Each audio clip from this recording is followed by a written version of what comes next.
Hello students, welcome to CRP academy. CRP একাডেমিতে তোমাদের সকলকে স্বাগত এবং প্রত্যেকে গুড মর্নিং। তো আমরা প্রস্তুতি নিচ্ছি আপকামিং কলকাতা পুলিশ এবং ওয়েস্ট বেঙ্গল পুলিশ 2022 প্রিলিমসকে লক্ষ্য করে, এবং আমরা সম্পূর্ণ বিষয় এবং সম্পূর্ণ প্রত্যেকটা বিষয়ের অধ্যায়ভিত্তিক ক্লাস করছি। প্রতিদিন সকাল 7টায় 30টি করে প্রশ্নোত্তর থাকছে, কারেন্ট অ্যাফেয়ার্স থাকছে প্রত্যেকটা সেটে, এবং আজকে আমাদের জিকে প্র্যাকটিস সেট নাম্বার 15 এবং আজকের বিষয় হলো সংবিধান, এবং সংবিধানের আমরা 3 নম্বর ক্লাস করব। ঠিক আছে, প্রত্যেকটা সাবজেক্টের 1 নম্বর এবং 2 নম্বর করে ক্লাস কিন্তু কমপ্লিট করে ফেলেছি, এবং আজকে আমাদের সংবিধান তার 3 নম্বর ক্লাস করব। এবং আজকে আমাদের যে বিষয় বা অধ্যায় সেটা হচ্ছে সংবিধানের নাগরিকত্ব এবং মৌলিক অধিকার সম্পর্কে বিস্তারিত দেখব। এবং এইখান থেকে কিন্তু অনেক প্রশ্ন পরীক্ষায় এসে থাকে, এবং বিশেষ করে মৌলিক অধিকার থেকে কিন্তু মাস্ট পরীক্ষায় প্রশ্ন এসে থাকে। তো হুবহু কমন বাছাই করা প্রশ্ন উত্তর থাকছে তোমাদের জন্য প্রতিদিন, একদম বিষয় এবং অধ্যায়ভিত্তিক, একটা দিনও কিন্তু মিস করবে না। তো ক্লাসটা শুরু করা যাক। শুধুমাত্র এমসিকিউ নয়, সাথে কিন্তু এক্সট্রা নোটসও থাকছে। তো সিআরপি একাডেমির টেলিগ্রাম চ্যানেলে যারা এখনো যুক্ত হয়নি তারা কিন্তু যুক্ত হয়ে যাও। এখানে free mock test, free note এবং ফ্রি পিডিএফ কিন্তু তোমরা পেয়ে যাবে। প্রতিদিন সকাল 6টার সময় তোমরা এই যে ক্লাসগুলো হচ্ছে এই ক্লাসের পিডিএফ গুলো কিন্তু পেয়ে যাবে দুদিন পর পর। ক্লাস আজকে হচ্ছে, এই ক্লাসের দুদিন পর তোমরা পিডিএফটা সকাল 6টায় টেলিগ্রামে পেয়ে যাবে। তো টেলিগ্রামে গিয়ে সার্চ করো সিআরপি একাডেমি, বা ডেসক্রিপশন বক্সে লিঙ্ক দেওয়া রয়েছে সেখান থেকে। তো ক্লাসটা শুরু করা যাক। জয় হিন্দ প্রত্যেককে। দেখো, প্রথম প্রশ্ন নাগরিকত্ব থেকে। কত সালে পার্লামেন্ট নাগরিকত্ব আইন পাস করে? খুবই তাড়াতাড়ি আমরা প্রশ্ন উত্তরগুলো আলোচনা করব। প্রত্যেকটা প্রশ্ন চলাকালীন তোমরা সঠিক উত্তরগুলো কমেন্ট বক্সে কমেন্ট করতে থাকবে, এবং আমি উত্তরগুলো বলে দেওয়ার সাথে সাথে তোমরা নিজেদের উত্তরটা আমার উত্তরের সাথে মিলিয়ে নেওয়ার চেষ্টা করবে। দেখো, 1 নম্বর প্রশ্ন, কত সালে পার্লামেন্ট নাগরিকত্ব আইন পাস করে? সঠিক উত্তর মিলিয়ে নাও, অপশন বি 1955 সালে, এবং এই প্রশ্নটা বহুবার এসেছে, ভিভিআই করে রাখো। 2 নম্বর প্রশ্ন, ভারতে একক নাগরিকত্ব নেওয়া হয়েছে কোন দেশ থেকে? একক নাগরিকত্ব বলতে কি বোঝায়? Single citizenship.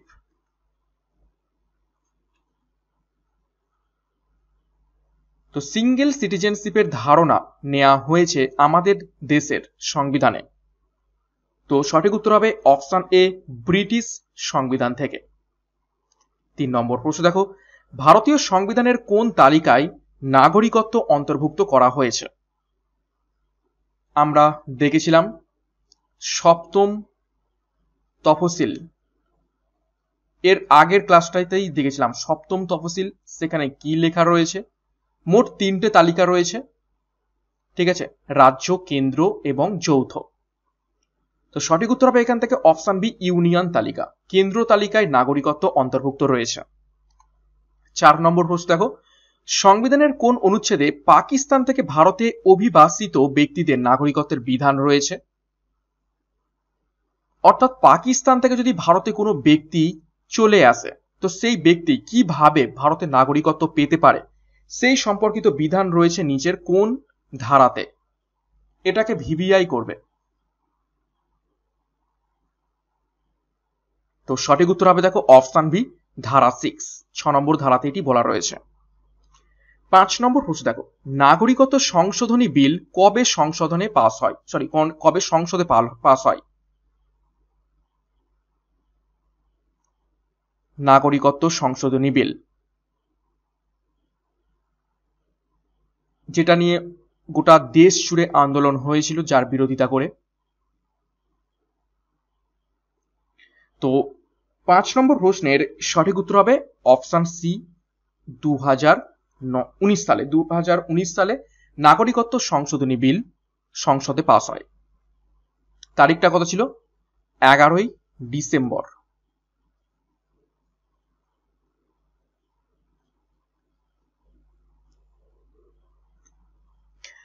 ছ নম্বর প্রশ্ন, নিচের কোনটি ভারতের নাগরিক হওয়ার শর্ত নয়? ভারতের নাগরিক হতে গেলে কিছু শর্ত কিন্তু পূরণ করতে হয়। তো নিচের অপশনগুলোর মধ্যে থেকে কোনটা সেই শর্ত নয় যেটা একজন ভারতীয় নাগরিক হতে গেলে প্রয়োজন?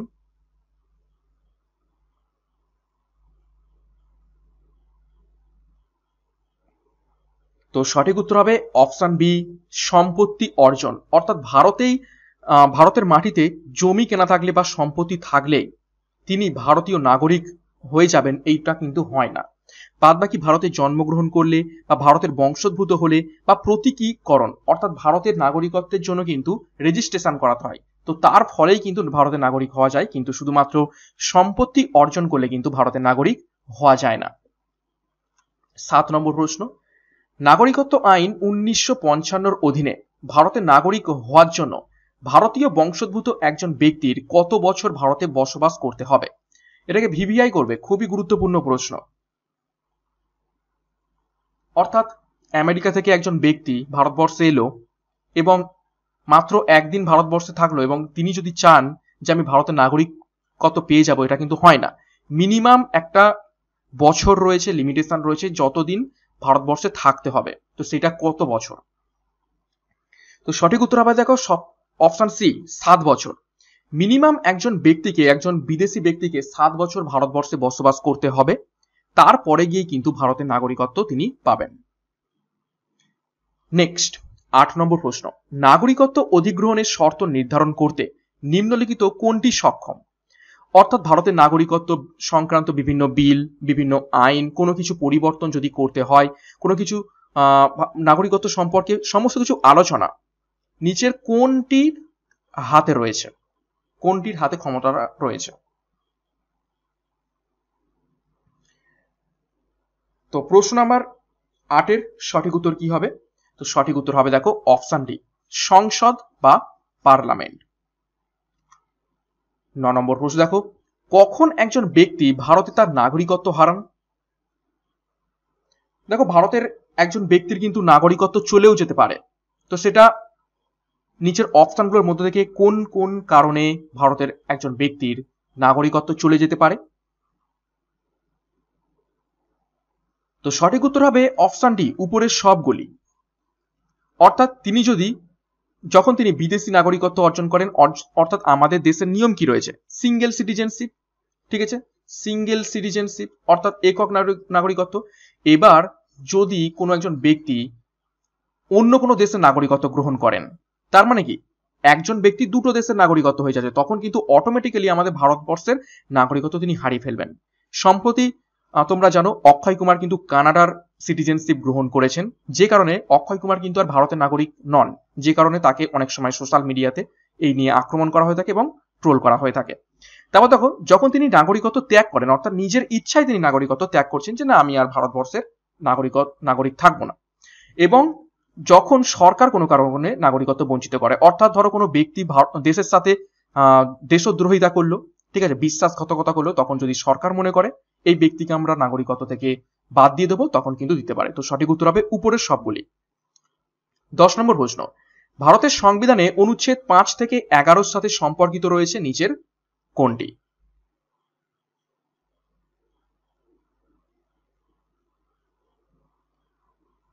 তো প্রশ্ন নাম্বার 10 এর সঠিক উত্তর কি হবে? তো সঠিক উত্তর হবে অপশন বি, নাগরিকত্ব। অর্থাৎ সংবিধানের অনুচ্ছেদ 5 থেকে 11, ঠিক আছে, এই অংশে নাগরিকত্ব বা সিটিজেনশিপ নিয়ে কিন্তু বিস্তারিত বলা রয়েছে, ঠিক আছে। পার্ট কত? পার্ট 2 নম্বর পার্টে বলা রয়েছে 5 থেকে 11 নাগরিকত্ব সম্পর্কে। 11 নম্বর প্রশ্ন দেখো, ভারতীয় সংবিধানের নিচের কোন অধিকারটি একটি দেশের প্রতিটি বাসিন্দার সমস্ত মৌলিক অধিকারের নিশ্চয়তা দেয়? এটাকে একদমই ভিভিআই করবে, খুবই গুরুত্বপূর্ণ প্রশ্ন।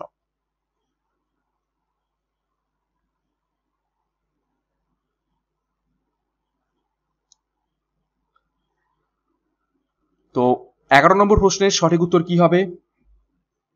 11 নম্বর প্রশ্নের সঠিক উত্তর হবে অপশন ডি, সাংবিধানিক প্রতিকারের অধিকার, যেটাকে আমরা ইংরেজিতে কি বলে থাকি, কনস্টিটিউশনাল রেমেডিস। কনস্টিটিউশনাল রেমেডিস, ঠিক আছে, অর্থাৎ সংবিধান প্রতিকারের অধিকার। অর্থাৎ সংবিধানে যদি কিছু ভুল বলা থাকে বা সংবিধানের কোনো কিছু হয়তো এমন একটা আইন বা কোনো কিছু একটা ব্যাপার যেটা আমাদের মৌলিক অধিকারকে হস্তক্ষেপ করে, তখন কিন্তু সংবিধানকে আমরা প্রতিকার করতে পারি, সেটাকেই কিন্তু বলা হচ্ছে এটা মৌলিক অধিকারের নিশ্চয়তা দেয়। এবং এটি কোথায় বলা রয়েছে? এটি বলা রয়েছে আর্টিকেল নাম্বার 32-তে। খুবই গুরুত্বপূর্ণ, অনেকবার পরীক্ষা এসেছে। 12 নম্বর প্রশ্ন, ভারতীয় সংবিধানের মৌলিক অধিকারের ক্ষেত্রে নিচের কোনটি সত্য?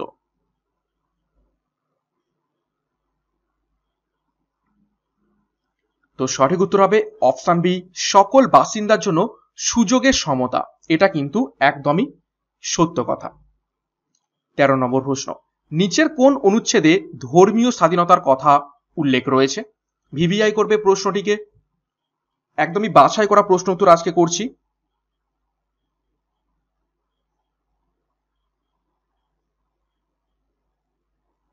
তো প্রশ্ন নাম্বার 13 সঠিক উত্তর হবে অপশন এ, 25 থেকে 28 নম্বর আর্টিকেলের মধ্যে বলা রয়েছে ধর্মীয় স্বাধীনতার অধিকার।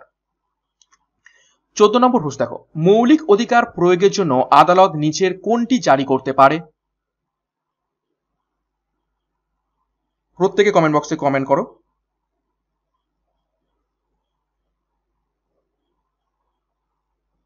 তো সঠিক উত্তর হবে অপশন বি, একটি রিট জারি করতে পারে। একটু ডিটেলসে দেখবো এই প্রশ্নটা। দেখো, সুপ্রিম কোর্ট 32 নম্বর আর্টিকেল এবং হাইকোর্ট 226 নম্বর আর্টিকেল অনুযায়ী 5টি রিট জারি করতে পারে। অর্থাৎ সুপ্রিম কোর্ট 32 নম্বর আর্টিকেল অনুযায়ী 5টা রিট জারি করবে এবং হাইকোর্ট 226 নম্বর আর্টিকেল অনুযায়ী সেমি রিট 5টা জারি করতে পারে। সেই 5টা কি কি দেখো, হেভিয়াস কর্পাস, ম্যান্ডামাস, প্রোহিবিশন, সার্টেরিও এবং কুয়া ওয়ারান্ত, এই 5টা রিট জারি করতে পারে। 15 নম্বর প্রশ্ন দেখো, সংবিধানের কোন অনুচ্ছেদে অস্পৃশ্যতা বিলোপ করা হয়েছে? অস্পৃশ্যতা কি? এই যে আমরা নিচু জাতি বলে অপমান করি, তুই এসসি, তুই এসটি, তুই নিচু জাত, তুই সাঁওতাল, এরকম কিন্তু আমরা বলে নিচু জাতিদের অপমান করে থাকি। ঠিক আছে, তো এই যে অস্পৃশ্যতা, এটাকে বিলোপ করা হয়েছে নিচের কোন ধারাতে? যেটা এখন কিন্তু আইনত দণ্ডনীয় অপরাধ, কিন্তু কেউই মানে না, আমরা তবুও প্রত্যেকেই ছোট করে থাকি। তো সঠিক উত্তর হবে অপশন ডি, ধারা 17। 16 নম্বর প্রশ্ন, ভারতীয় সংবিধানের কোন অংশে মৌলিক অধিকার প্রদান করা হয়েছে? নিচের কোন অংশে বা কোন পার্টে মৌলিক অধিকার সম্পর্কে বিস্তারিত বলা রয়েছে? তো সঠিক উত্তর হবে অপশন বি, তৃতীয়। ঠিক আছে, অ্যাকচুয়ালি পার্ট 3, আর্টিকেল কত? আর্টিকেল 12 থেকে 35। ঠিক আছে, খুবই গুরুত্বপূর্ণ। নেক্সট 17 নম্বর প্রশ্ন, ভারতীয় সংবিধানের 19 নম্বর অনুচ্ছেদে নিচের কোন অধিকারটি অন্তর্ভুক্ত রয়েছে? এটাকেও ভিভিআই করবে।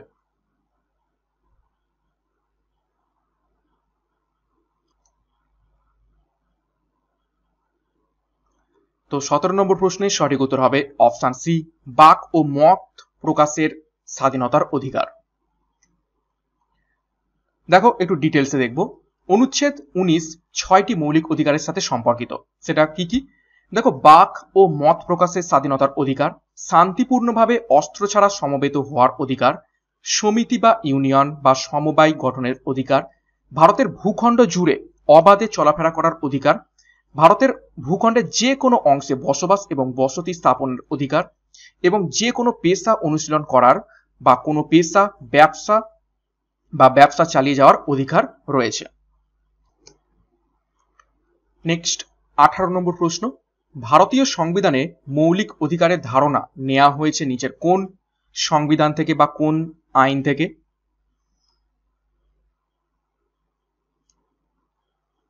এটা কিন্তু আমরা গত ক্লাসেও করেছিলাম। তো সঠিক উত্তর হবে অপশন বি, মিলিয়ে নাও, মার্কিন সংবিধান বা আমেরিকার সংবিধান থেকে মৌলিক অধিকারের ধারণা নেওয়া হয়েছে। 19 নম্বর প্রশ্ন, সংবিধানের নিচের কোন অনুচ্ছেদে সমতার অধিকারের কথা বলা হয়েছে? এটাকে ভিভিআই করবে, খুবই গুরুত্বপূর্ণ প্রশ্ন।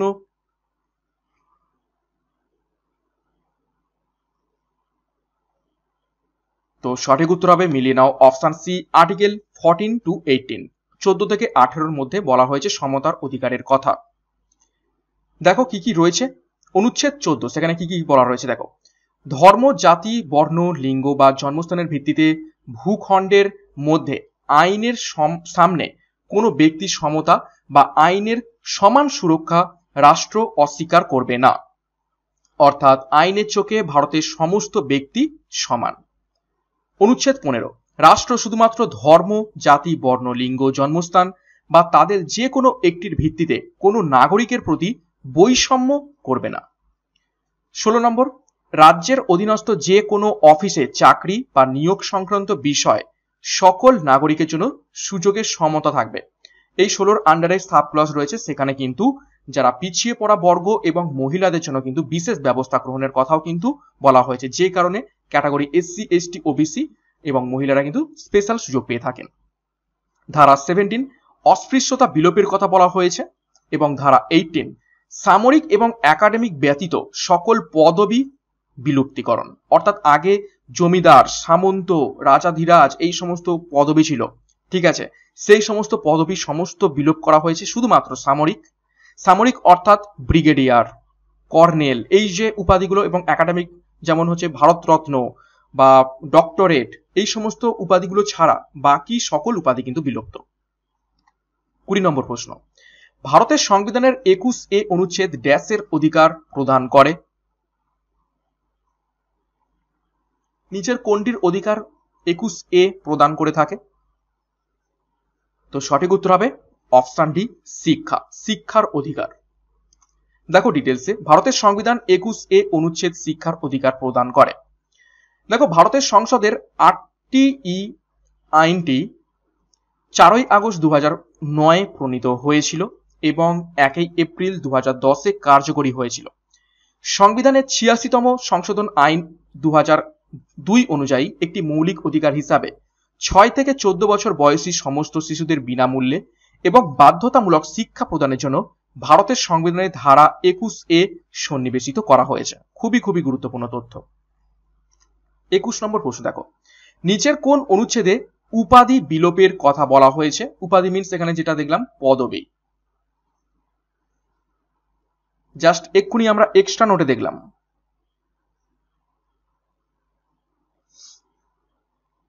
তো সঠিক উত্তর হবে অপশন এ, ধারা 18। দেখো ধারা 18-এ কি বলা রয়েছে? উপাধি বিলুপ্তকরণ এবং 4টি বিধান রয়েছে। রাষ্ট্রকে উপাধি দেওয়ার জন্য নিষেধ করে, নাগরিককে কোনো পদবি নিতে নিষেধ করে, লাভের অফিসে থাকা একজন বিদেশি কোনো পদবি গ্রহণ করতে পারবে না, এবং লাভ এখানে মিন্স হচ্ছে প্রফিট বা ট্রাস্টের পদে অধিষ্ঠিত কোনো নাগরিক বা বিদেশি কোনো পদবি বা সম্মানই গ্রহণ করতে পারবে না। 22 নম্বর প্রশ্ন দেখো, খুবই গুরুত্বপূর্ণ প্রশ্ন, ভিভিআই করবে। ইন্টারনেট অ্যাক্সেস ভারতীয় সংবিধানের কোন অনুচ্ছেদের অধীনে মৌলিক অধিকার? এই যে আমরা ইন্টারনেট করতে পারছি, তোমরা ইউটিউবে ভিডিও দেখছো, এই যে ইন্টারনেট ব্যবহার করার অধিকার নিচের কোন আর্টিকেলে রয়েছে? বহুবার পরীক্ষা এসেছে এটা। তো সঠিক উত্তর হবে অপশন ডি, ধারা 19। 23 নম্বর প্রশ্ন, গোপনীয়তার অধিকার জীবনের অধিকার এবং ব্যক্তিগত স্বাধীনতার একটি অন্তর্নিহিত অংশ হিসাবে সুরক্ষিত। ভারতের সংবিধানের নিচের কোনটি সঠিক ও যথাযথভাবে উপরের বিবৃতিটি বোঝায়? অর্থাৎ নিচের কোন আর্টিকেলে বা কোন অংশে গোপনীয়তার অধিকার, জীবনের অধিকার এবং ব্যক্তিগত স্বাধীনতার অধিকার লেখা রয়েছে?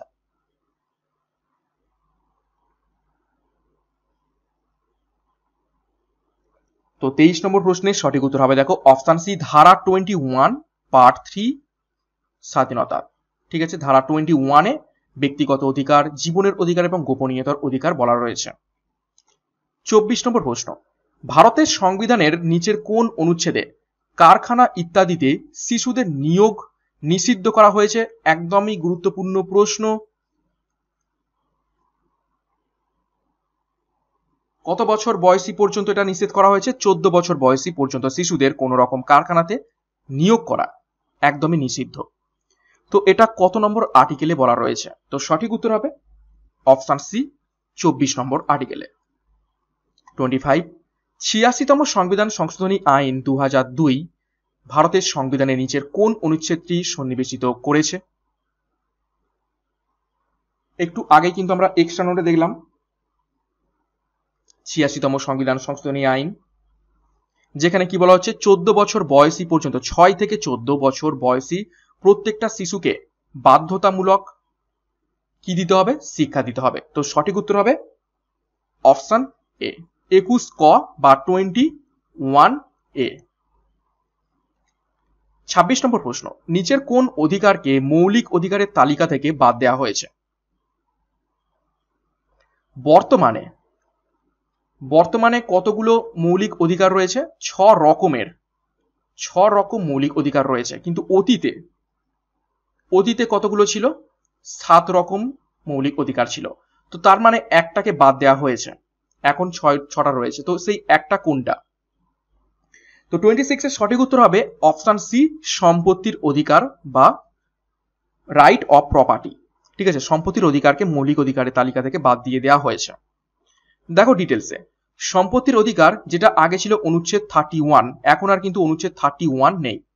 মৌলিক অধিকারের তালিকা থেকে মুছে ফেলা হয়েছে, এবং কবে মুছে ফেলা হয়েছে দেখো 44তম সংবিধান সংশোধনী আইন 1978 দ্বারা। খুবই গুরুত্বপূর্ণ, ভিভিআই করে রাখো।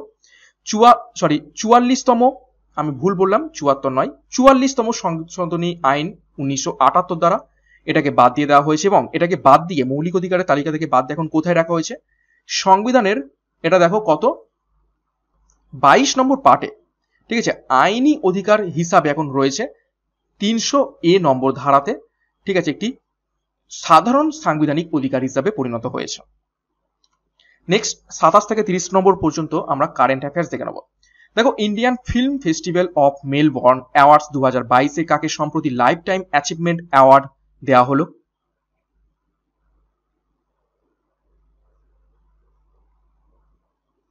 তো সঠিক উত্তর হবে অপশন সি, কপিল দেবকে। 28, সম্প্রতি শুরু হওয়া এশিয়ার প্রাচীনতম ফুটবল টুর্নামেন্টের নাম কি?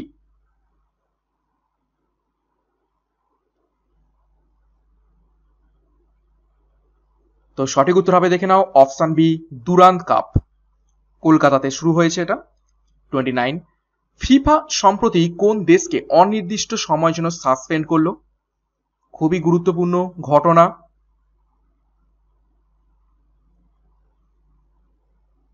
তো সঠিক উত্তর হবে অপশন ডি, ভারত। ইন্ডিয়াকে কিন্তু ফিফা ব্যান করে দিয়েছে, অনির্দিষ্ট কালের জন্য ব্যান বা সাসপেন্ড করে দিয়েছে।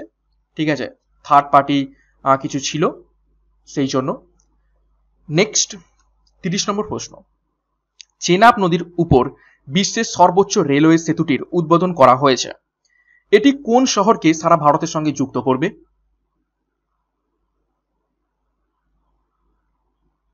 পরীক্ষায় প্রশ্ন আসতে পারে যে বিশ্বের সর্বোচ্চ রেলওয়ে সেতুটি কোন নদীর উপর অবস্থিত রয়েছে। তো সেটা উত্তর হবে চেনাব। গত ক্লাস, অর্থাৎ আমরা জিওগ্রাফি ক্লাসে কিন্তু এই প্রশ্নটা করেছিলাম। তো এটা কোন শহরকে যুক্ত করবে সারা ভারতের সাথে? তো সঠিক উত্তর হবে অপশন এ, শ্রীনগর। এর হাইট কত? হাইট বা উচ্চতা সেটা হচ্ছে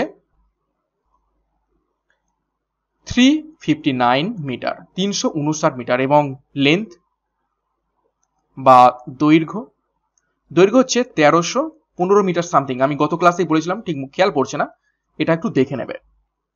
দেখো ডিটেলসে, চেনাব নদীর উপরে বিশ্বের সর্বোচ্চ রেলওয়ে সেতুটির উদ্বোধন করা হয়েছে।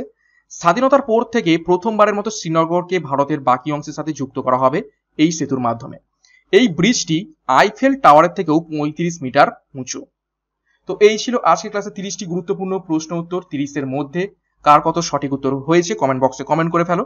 খুবই গুরুত্বপূর্ণ ক্লাস নিয়ে তোমাদের জন্য হাজির হচ্ছি প্রত্যেকদিন 30টা করে, একদম সম্পূর্ণ বিষয় এবং অধ্যায়ভিত্তিক।